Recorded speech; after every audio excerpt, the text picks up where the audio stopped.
Okay, well, there's a strong player, but well, I'll try. Had good luck last time. Let's see. I am Sente.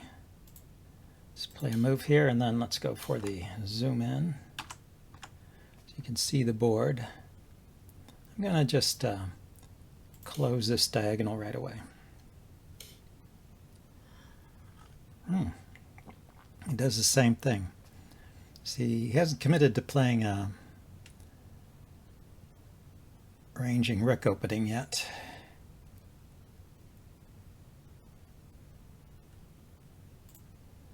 Let's develop the silver here. I think this is a non-committal move. And he develops his silver. Let's push the rook pawn. Okay, he is playing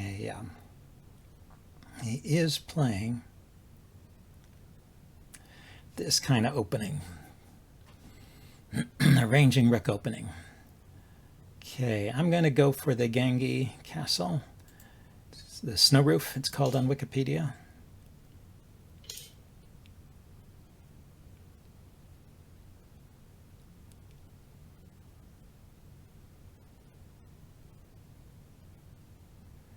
And he started bringing his castle over to this side. So maybe he's going to make a Mino castle. Fourth file rook, Mino castle. Makes sense. I'm gonna work on my castle a bit here.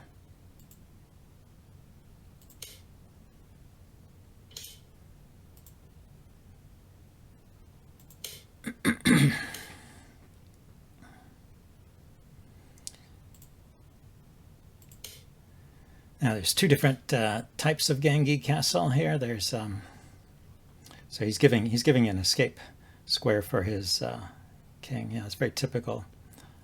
Very typical. So I probably want my bishop on this diagonal, right? Looking at his king.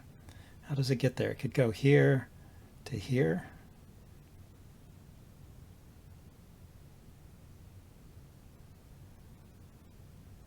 Or here. I think it goes here, here, and then out to here. Actually, does it reach that square? Yes, it does.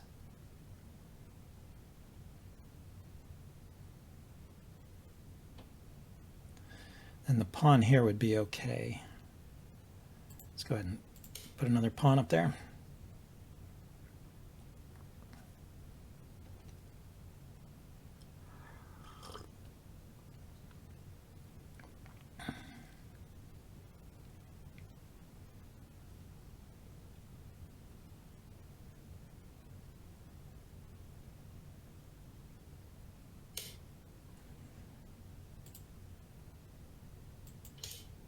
Okay, bring my silver up. Now I'm bring the bishop around next.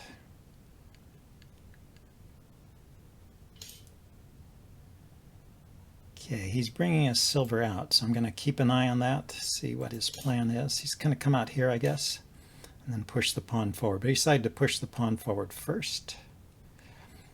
Have to watch out for that, but I think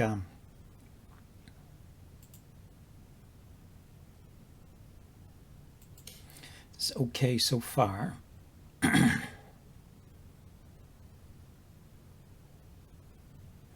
Controlling these squares, if he pushes in here. Oh, he switches direction. So he noticed a weakness here.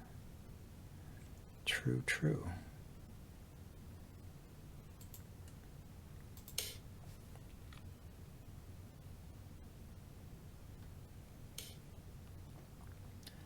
Yeah, so when I take,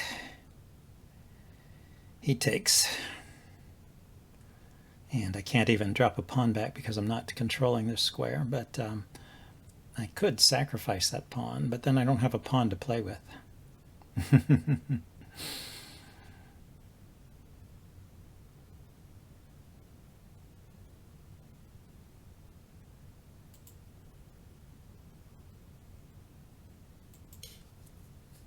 Okay.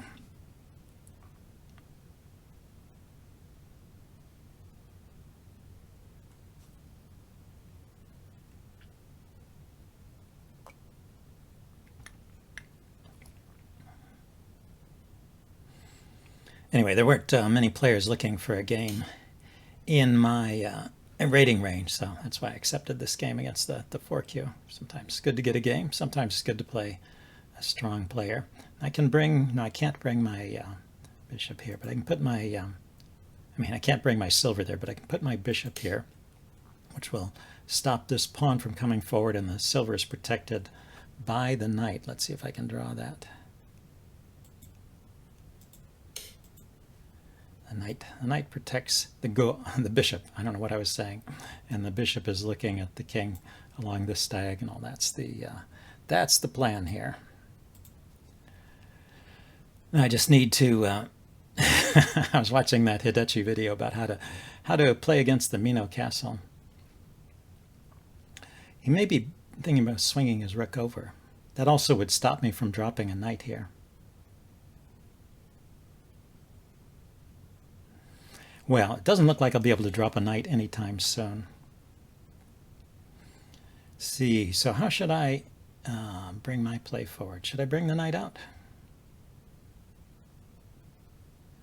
The knight from here goes to here, and it can look at this square. I guess that's useful.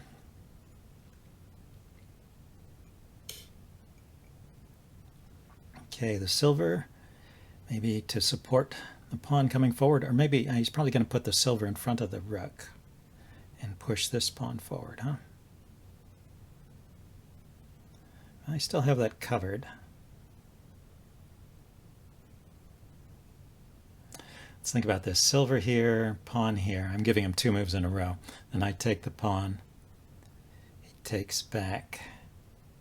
If I take with the bishop, then it opens up this file for his rook, so that's a problem. So I'll take with the silver, blocking my bishop. But if I bring the knight out here immediately, I'm just threatening to jump in there.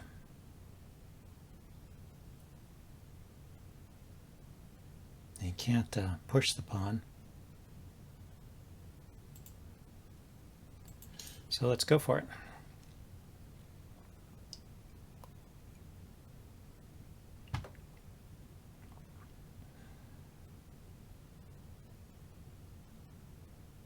Let's see, where are my generals? I got 2 golds, 2 silvers here, so I've got a pretty good defensive formation. Oh, there's the 2 silvers. There's the 2 golds.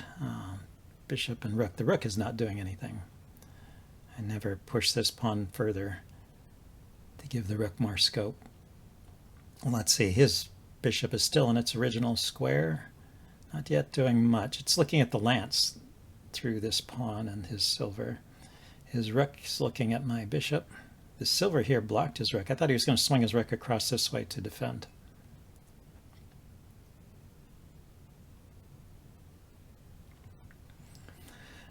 So I don't see any way to defend that pawn. Oh, it's not under. I'm being silly.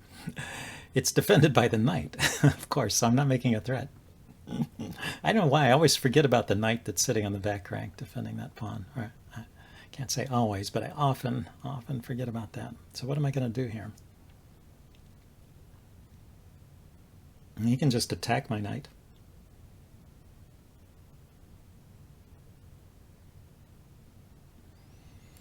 And, well, it's defended. I mean, I can give my knight up for a pawn. He can ignore it. Yeah, probably ignoring it is the smartest thing to do.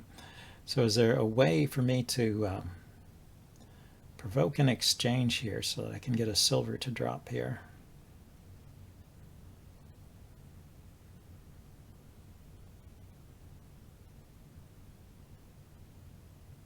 Push the pawn forward. He takes, I take, he takes, I take. The rook comes in with check. I step the king up. He can take the lance and promote. Oh, when he checks here, he can promote and take the rook. Oh no, my bishop is still defending the rook here. So pawn up, pawn takes, silver takes, bishop takes. Rook check and promote. King up. This is protected by the bishop. The bishop is still looking here. And I will have a silver in hand.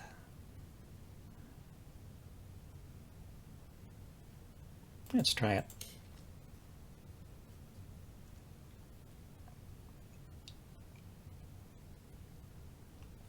Oh, maybe just pushes his silver forward. That's probably good enough, huh? Well, I can drop my bishop back. Yeah. Drop my bishop back, and then he can push forward again. Ah, and the knight guards that square, so I can drop my bishop back.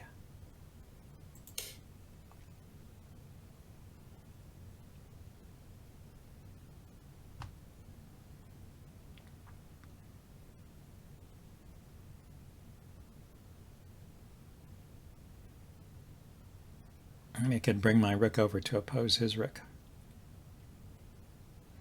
But he can't make progress with this silver just yet. He can take there. Yes, he can. Okay, so yeah, I want to harass his silver here. How do I do that? Drop a pawn here.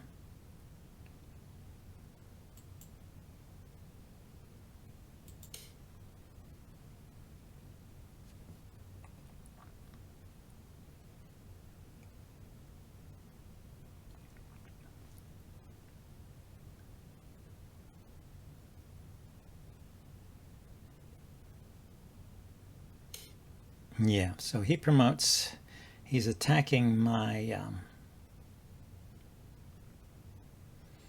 right, I wasn't calculating this correctly. The silver doesn't defend that square, only the gold defends that square, and he's got it covered by the silver. So I take his silver, he takes my bishop. I take his pawn. I don't have any pieces in hand here.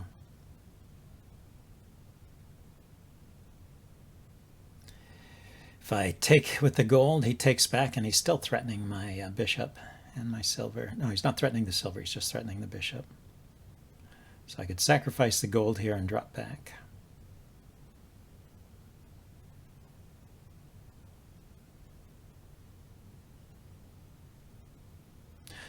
He could take back and promote to gold, so he would be threatening the silver and the bishop. So I think taking the silver is the lesser of two evils.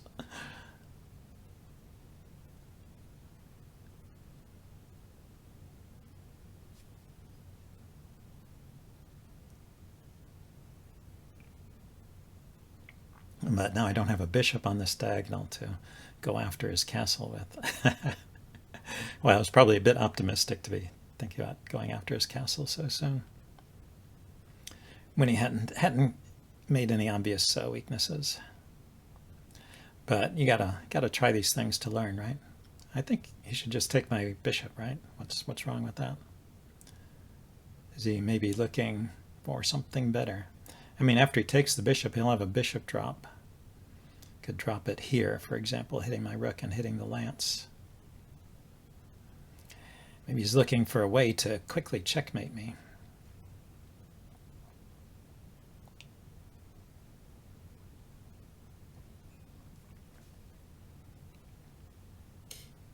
Yeah, he just takes, so I'm going to take back, and then we'll see what he does here. Maybe I could have counterattacked his rook there. Well, that's still an idea here. I mean, dropping a silver here to attack his rook. His rook can come over. Well, my knight is well defended. The only way he can attack my knight is with the pawn, which is good enough too. If he wants that knight, he can get that any time, I guess. It was a funny mistake. I brought it out here thinking I was threatening to take this pawn. Let's see. Let's make a marker here. Thought I was threatening to take this pawn, and I failed to recognize that that knight was defending it.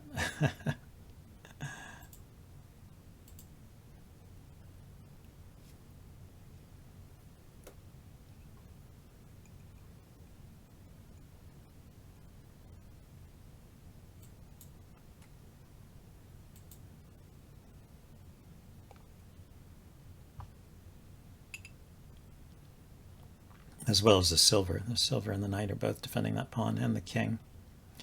But, I was willing to sacrifice the knight for a silver. Yeah, maybe that didn't work either. Probably I needed a piece in hand to do that kind of maneuver.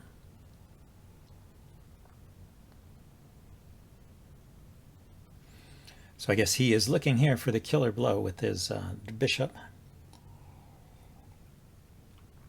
Just taking this pawn with his rook is probably pretty good too, because it threatens to bring it in and promote.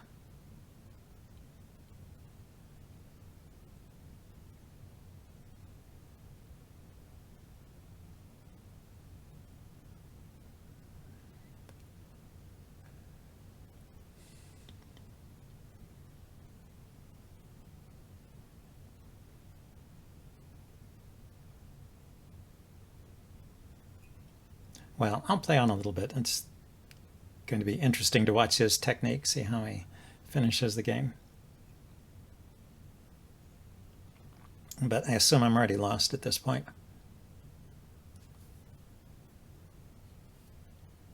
So hopefully he's not just waiting for me to resign. Hopefully he's going to play on and show how to win. These endgames can be interesting. He dropped a pawn there. Okay, so he didn't want my my rook coming in. My rook could reach the back rank there. Well, that gives me a chance to harass his rook and protect this pawn. On the other hand,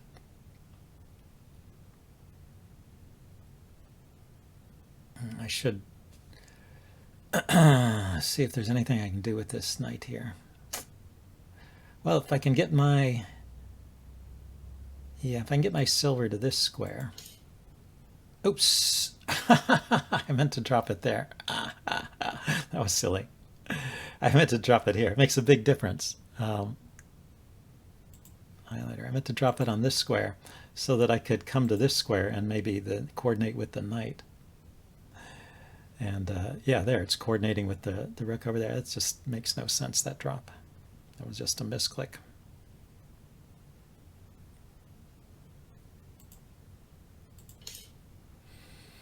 Yeah, he goes there. So how do I even get there? This is a problem. Here, let's push this pawn forward.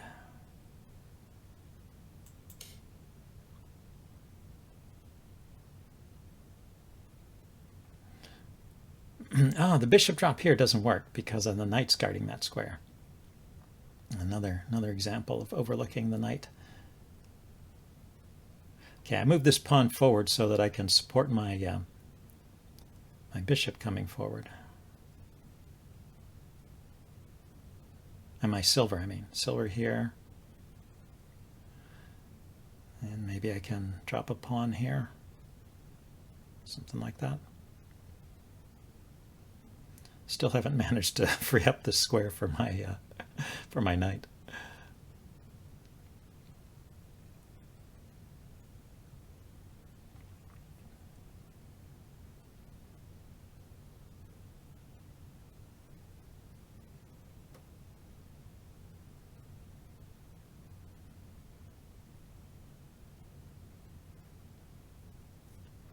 Well, we're going to go into Byoyomi soon.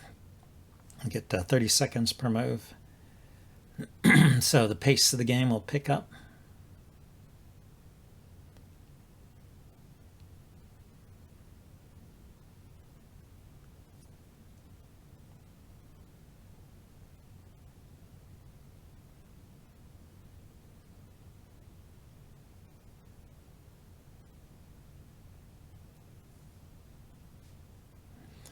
And we'll check this game out with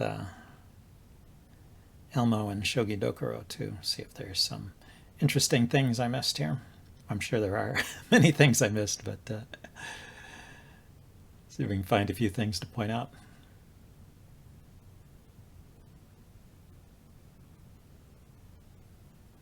Let's see. So if his knight comes forward, I can still bring my silver forward. But I'm not threatening it because the knight will be defended by the bishop. But the knight there would block the bishop.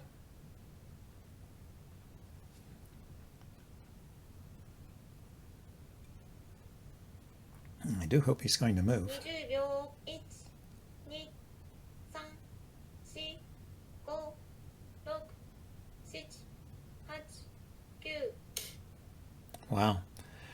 about waiting till the last minute. Okay, so he brought his bishop there to attack the pawn.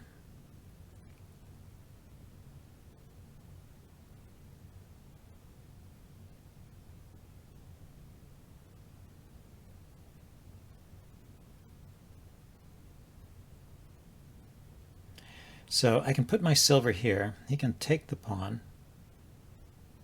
Looking at this silver, looking at this pawn.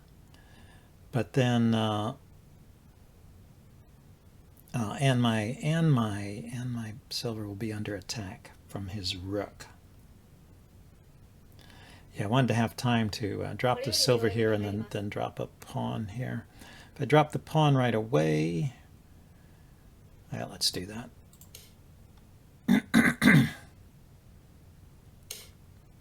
Yeah, he takes there, and then can I move the silver anywhere? I guess I have to go back. I can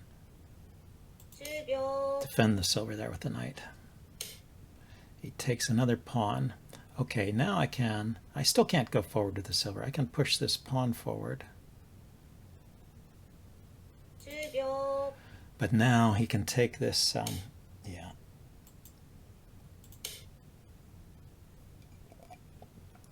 Anyway, I'm attacking his horse. He was attacking my rook. Oh, the horse can take there. Yeah. But then I lose my attack over here. And he has a pawn, he has a drop there.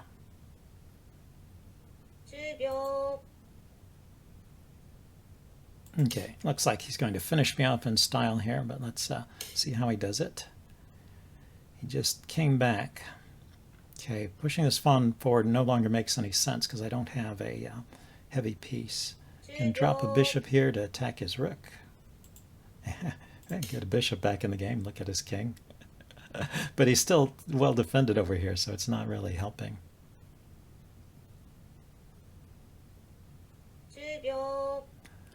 Unfortunately, I don't have another piece to drop. So he's got two heavy pieces on the board, one in his hand. I have one heavy piece on the board. I still have four generals. So he goes over there.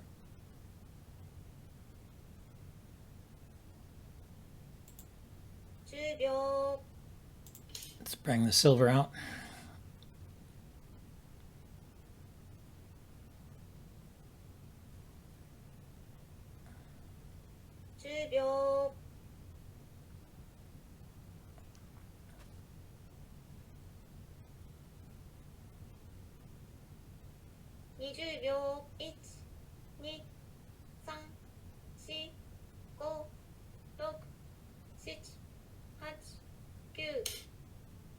Okay, that is now attacking my bishop, which is defended.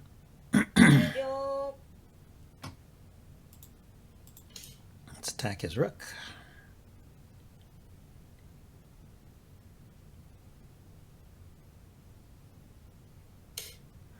Oh, what's that? He took my gold. My gold was not defended. Okay, I think that's it. I can't see anything else here. If I push this silver in, he's just going to take it, and my bishop is hanging too. So let's resign.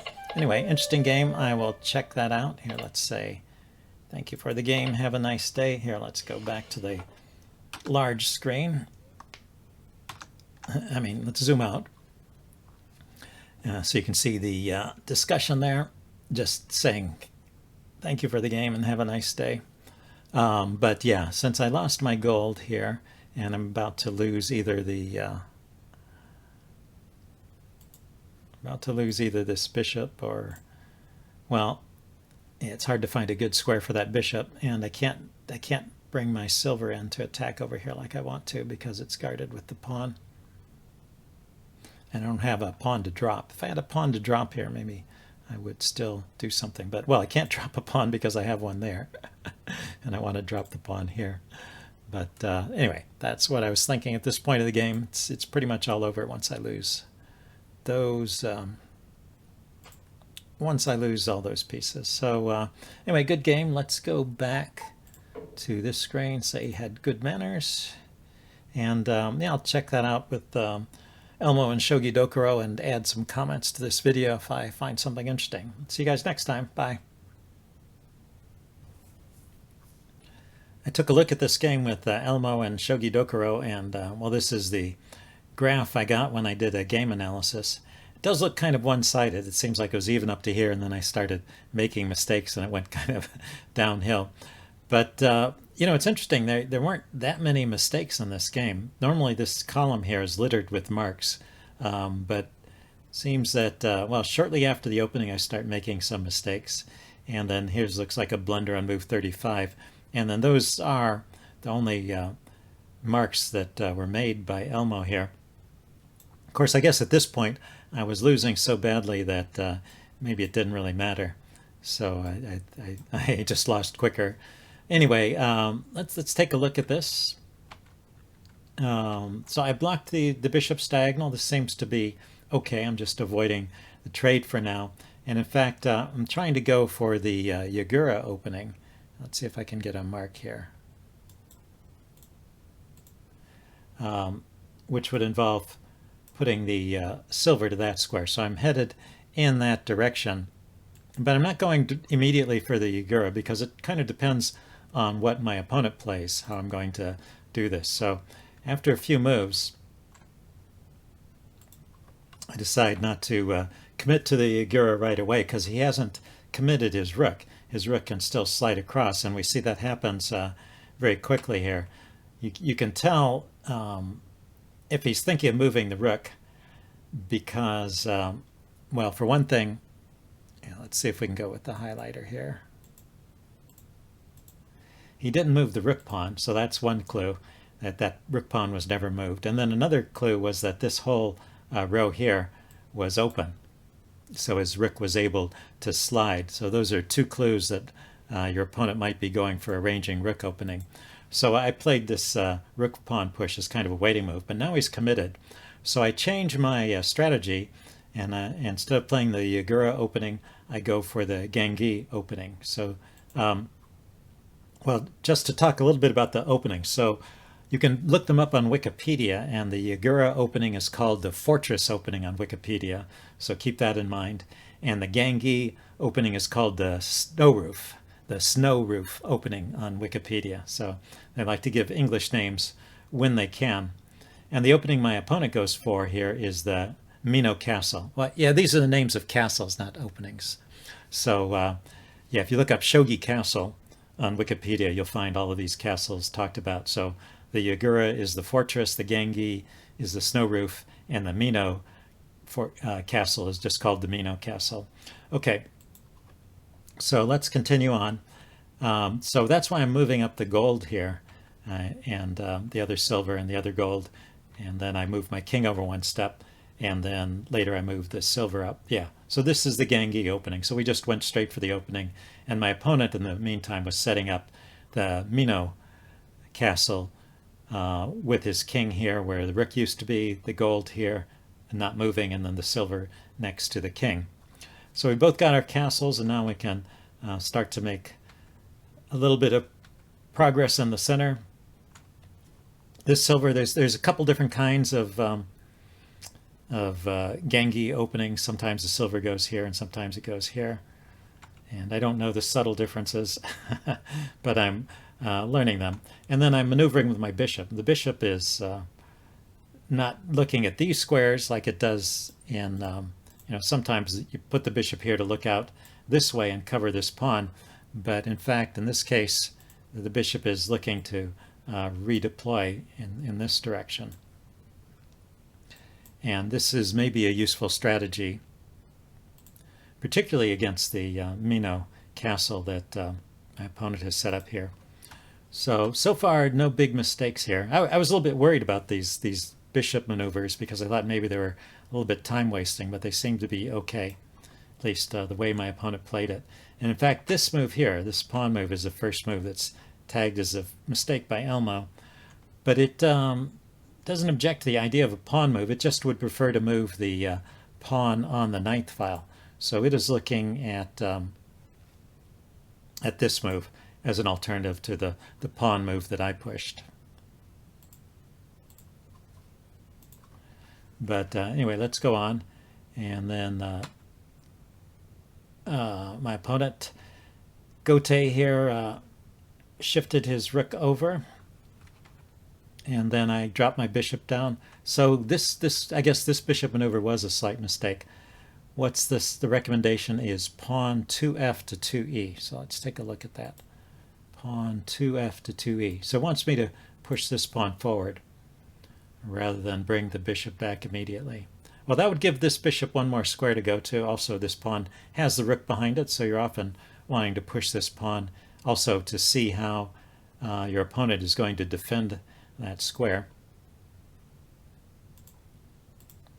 Okay, so two slight mistakes, but so far the game is still around even. Well, yeah, actually it seems that that gave him a big edge here, this second mistake here. When he pushed this pawn, this looks good for Gote, rather.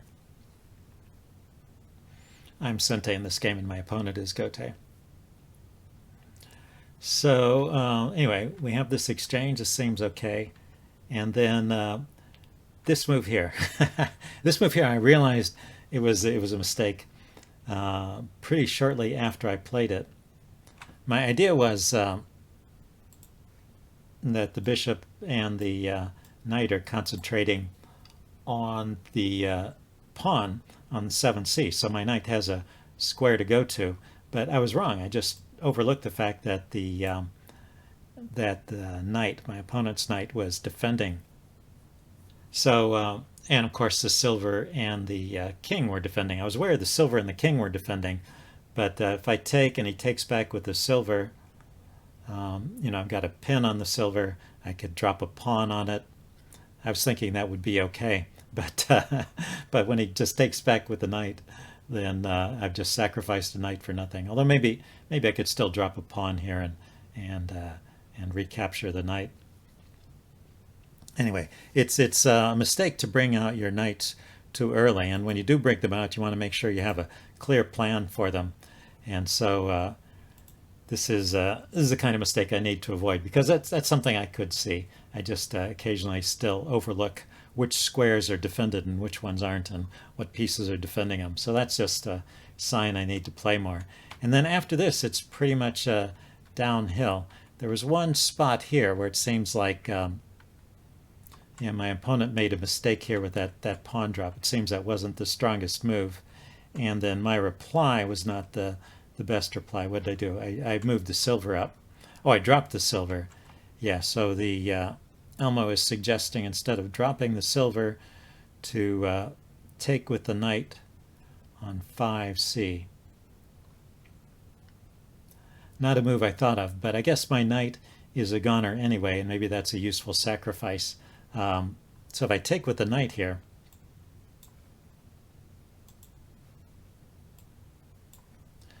it looks like if he, yeah, I'll promote and attack his gold.